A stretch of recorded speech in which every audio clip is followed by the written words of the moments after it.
Ai ai le choir competition ale musika moana o le whātau nuina whiwhia nei taimi o le tai au. Ua whatismai le whengan whalitua ia pulea ai Helen Tupai o i o le whaurulunga o le fwoi a tauvanga o le whanga solo. Whamanino mea uma o ai e mawhai o na le stala mo le tauvanga o a awala o le anga i ai ia le tauvanga ma mea uma la whapena ia le lusi mai le whaafonga le tunu nei tai au. Na whengan whalitua pulea ai whaftai mo le taimi nei tai au. Ia, mahalo la warsui fua manuia. Ia malo lava soifoi lau sunga tawai ia whaatalo whaatu i le pa ia manu marua Samoa wal whaile nei tūlangi o whanga leo tai au ia olevi inga lea i tatu tapa au ia ona o whailonga lea o lea lofa taunumuri o lea tua lona anga lea i tātou ia whaatalo whaatu i pa ia manu marua Samoa mai maunga titele se i pa ia maunga i ti malo le soifua ma le lange maa. Ma lo whaftai fwoi mo le taimi le nei tai au, au le itala noa i le choir competition o lo te pena iai le musika moana, o mai lau mua nei tai au, mo nia mai le. Ma na ia le tau whaftai lea tua o whaia sina malulu ai ua na iai timunga nei tai ia ai whai mai fwoi o timunga fwoi whamanuanga nā lea tua o ia ai ma na ia whaftai. Ma lo whaftai a pule ai. Tātara noa i le choir competition po o le tauvanga o whai pese, ia le lei a mai se ata atoa o le altu ai ngā a whai pese leo la tatu titilo i la whai lau tauvanga, a la whai to tele whano i ia, la whai pese whamun mole. Ia whaftai mo whafsili. Ia a tono po o nisi na auwai i le whaamoemoe lena, whaafewhianga lena whai ia November tausanga lea le mana moana, whai le Spark Arena. Na tō lau ina na wholfola ia se tauvanga pese o le a whai i le tausanga fōu. Ia lea la ua iai le whaamoemoe o la mato tamu whai atu whaatau nuina se tauvanga pese, au whai pese, ta ua o le musika moana, ai a whaalau telene o le musika mai le moana, ia o tātou uma tangata atu mutu mai le moana, ia o le wha alanga tama au whai pese, ia lea o le atau mawhai atu ai. Ia o nei tauvanga, ia o se whaamoemoe ia pati-patia fo i o tātou ngangana. Ia ma o tātou tangata atu motu o Aotearoa nei. Leanga o mātou uma na iai i le whaamoemoe le mana moana na iai ale mea na amata i tangata, na iai mea na fuafua ai le loto fia o le pese. Ia pese, ia o le au whai pese la le i tātou e ka lesia. Ia lewa iai ia se mātou mana o ngā ia taua na tātou au whaapoto o tātou tangata. Whai se tātou se tātou whaamoemoe ia fia i tātou ia leo iai tula i mai loa ia le nei whaamoemoe tauvanga pese musika moana choir competition. Ma ole a whaila i tū malo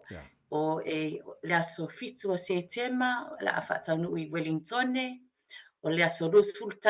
o September, whaataunu ia tauvanga pese i Aukilani, ia ai o le atawalunga e Kalaistete ia le whaalanga tama lea o i le aso Roosevelt valu o September, ia ma o nei whaamoemoe, ia e lua pese o le atapena e le au whai pese, ia e iei le tauvanga pese, le pese al tauvanga, ia ma le pese a le au whai pese ia o lo tāpena mai.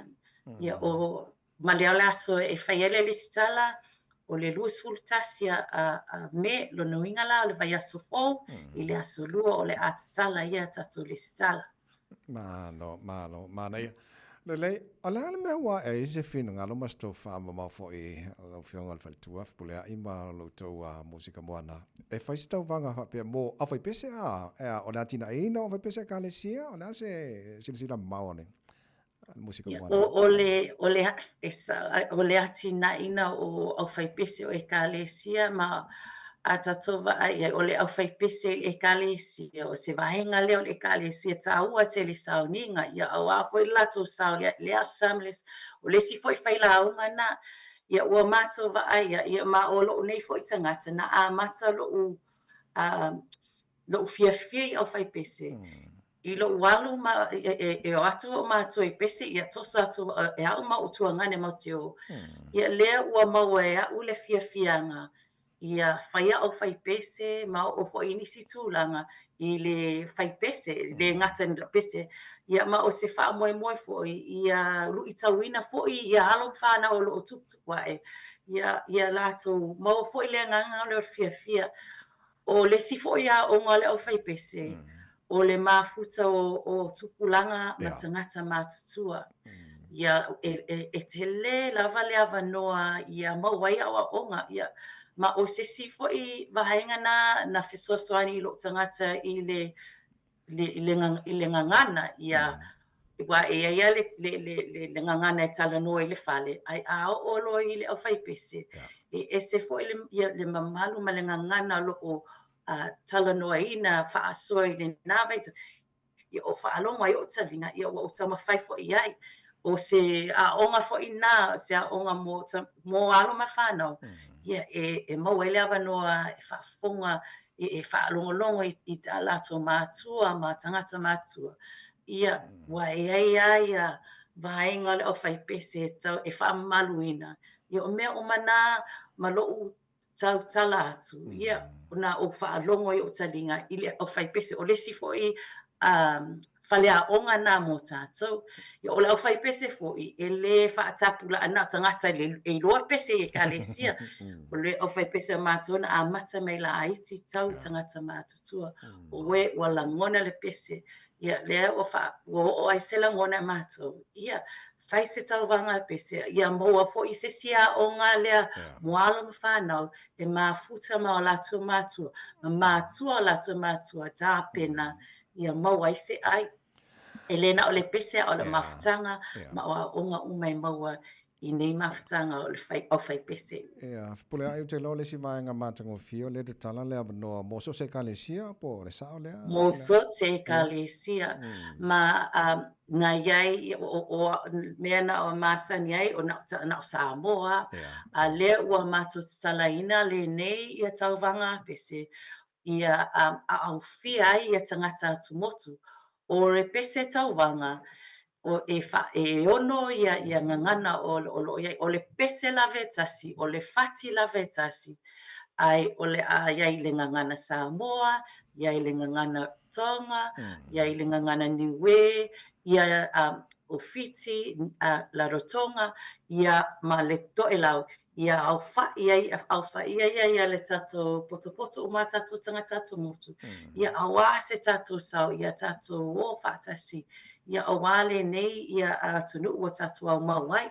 Pule ai whamon mono le lawa e sau no le pesela le tau vanga a foi. O le pesela le e whaanota mai ale tau komiti a e usuina e whai pese taitasi a o sao lea? E whaanota uma wa ale sitalo lo ia le au whai pese. Ia na watu ai ia le pese lea wa uma na whaanota. Ia e manao i le pese ia whaato e lau. Ia e latu ia pese tu la.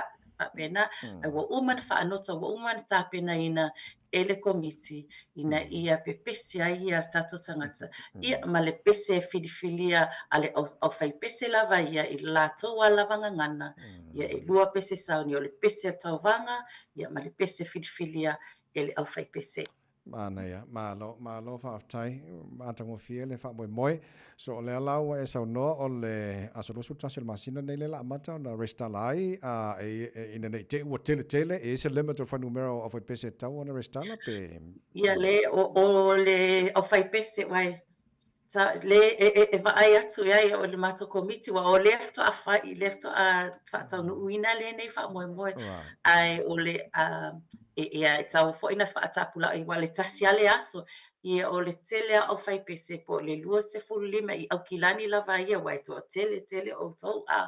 ai o le a mato tau mawhai ngā lue atu ai nei te iwa o tele ia le au le sitala ia ona mato tau mawhai atu ai o le ele o mau le lei ia se tali lei ai o le amato tau mawhai lava tia ia usfulu lima ia le amato tau mawhai atia ia i fo i le taui o le amanu malo ia o le au whainga o le taui mai i tu malo ia e tolu o le au whainga o le taui o le selau afe o le selau afe le tu malo ai le selau afe a te roa a toa no winga lai e vai le selau afe na i le tūlanga mua lona lua ma le tolu mai le tū ma Aukilangi ma lo Aukilani whapena fo i Wellingtone ma Kalaistete. Ia o nā uma o taui uma nā ia nā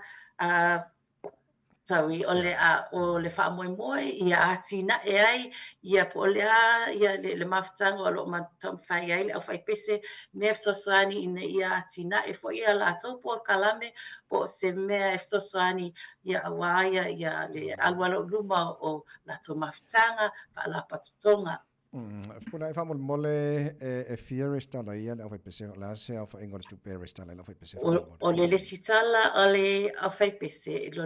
e tai se fulu tala le tangata e to tasi a tangata au whaipese o tangata ia a lono winga la a whaatusala a wha se fulu tangata i le au whaipese ia tai se fulu tala le i tangata na e wha se fulu a. Okay, le lai toi luana i vanga ia mana ia whamanina whamanina lau whanga pulea i pe a mawhai mua whamasino. O ai leo o tau whiliwhiri o le a whai il whamasino i nao o tau vanga whamanina. Ia, wa mausinoa ia a whaamasino ia e lua, o le awhionga ia tuilangi, engelese ete, ua lau i loa, i ona ngā luenga, e le ngata i tatu atu motu Samoa, tangata Samoa, a o le malu Pasifika, ua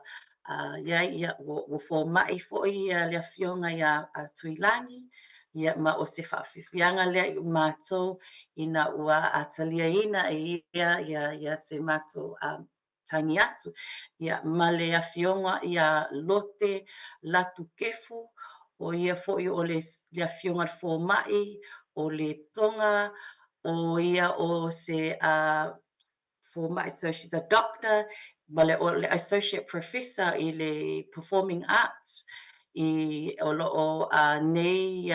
whaia onga i le university i Australia i Sydney, ma o ia fo'i o lona ia lava to mai o le whainga o le a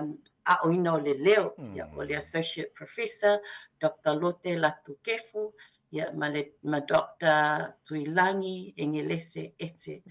ma o iai le tangata, o iai, oa, lesi. So, leo, o mato iai, ma o sa ilipea sesi tangata, ina ia iai i nei, ia, mai. Ma no waftaila whianga whapolea ai o le vanga muli o ia iso tau whaamoe wa lela la whai tu malo o iso tau whaamoe a uma ona whaanga solo i tu malo uma o le a sua le sampingi o sampingi. Aftai marfisili e iai le whaamoe o le a manu malo i le tu malo ia a Kilani Winter ia alo atu i whaanga tama o le finale ia o te Yesu Sampini ma o lo ngā lua i nei le mātou komiti i whaatau nu uale o tama whai ia uma i whaile i whaalanga tama o New Zealand ia le o tama whai atu i whai fo i Australia ia iai fo i lato ia mai la ia le au top 3 ia po whai i Aotearoa, pe whai fo i se atu motu, pe whai i Samoa, po whea a o le wha moe lava, ia male ta tau i le atua, ia wha tau nuu ina ia mātou mana o ngā mame o mātou tama whai atu ai, o le a whai le wha anga tama la whanali, ia su ele Sampini, ia i le whai tausanga ni, ai tauri mai le tausanga fō. Ma o se mea lea le tam whai, ia whaawau o pea ia i se name tama whainga, wa o lo tangata na ola mai i lea o ngā, na iai whai ia whaanga tama a high school, you know, o ta ua le big scene, ia o mato manatu, tau whai na whai stato mea ia a tili aina tinai o tato pespesenga, ia mau fo ni maftanga manisi o lo iai i lea to mai, ia whaasoa fo ia le lo ia le to mai ma le loa o whainga o whai pese. Ma no la whanga whapulea ai mātango whio manino te lo vaenga a whapea iei nisi e whia whaafsili ia mamata o na restala la tau o whai pese ia mai ia telefoni po vaenga whanga sota iei. E iai o we iai e le mato website, le we iai o le musikamoana.com. mo he tato ia tato tu matua ia o musika moana.com ia fesoasoani atu ia alo whanau i tō mātua ia awa ia nei au nanga o loo iai uma ia le lesitala iai ma tu ma rules ale whaataatia a ole mea taua ia o au whaipese mai e Kalesia ma ia o au whaipese Pasifika ia iai ma au whaipese e Kalesia ma o au ese e ai tangata atu motu ia au le musikamoana.com e mauai no whanga pulea e Helen Tupa e whamalo whaftai tele lava mone taimi whamano mai mo Radio Samoa manu ia le alontu mo whamoe moe e tātu tal noa tiri fwoi pa e nisa vai ngai fia whamanino mo le whamoe moe whaftai lava mon mātua whanoa, ia whaftai lava i lau whafonga Samoa, ia a whaifoi ua sala se ngana pati upa o, ia i tau sila sia ma tau whafonga, ia ma ngalo se leo au nei, ai ia talo ia iai whamnianga ia koe a tawai, ia wā, ia ai mese fo le maru o au nanga Radio Samoa, a wā ia le tautuina o tatu atu nuu e ala i tua whaiva alufinima sa whaaftai lava mo lo wavanoa, matu wavanoa. Tai fo i mania fo rene iaso, le whianga le whaltua whapulea ai Helen Tupai, ia o le musika moana choir competition, nau a batu ia maenga whainga so tai ai, pe ai enisi o whamtalanga i fia malmalama ti lele malu o le atano.